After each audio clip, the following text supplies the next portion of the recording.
চলো আজ তোমাদের সাথে একটা নতুন রান্না শেয়ার করি। নতুন রান্না বলতে অন্য কিছু না, মাছের মাথা দিয়ে লাউ ঘন্ট। একদম এটা একটা নতুন রান্না, আমি শিখেছি, হয়তো অনেকেই জানো, কিন্তু আমার কাছে এটা নতুন, কারণ আমি এটা প্রথম শিখলাম বা প্রথম করলাম।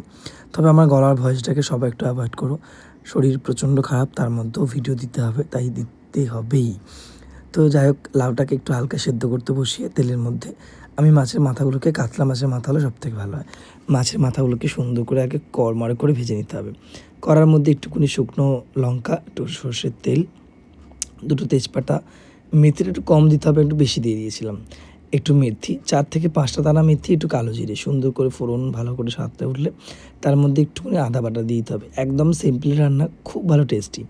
আর ওই সেদ্ধ করে রাখা লাউটাকে, হলুদ নুন দিয়ে সেদ্ধ করে রাখা লাউটাকে দিয়ে, আর সঙ্গে মাছের মাথাটাকে দিয়ে সুন্দর করে মাছের মাথাটাকে ভাঙা পর্যন্ত একটু ঢাকা দিয়ে দাও।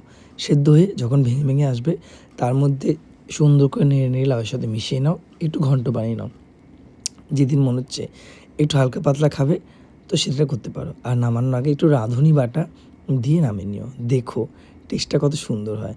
একদম হালকা পাতলা খাবার, শরীর ঠান্ডা থাকবে এবং মন ভালো থাকবে।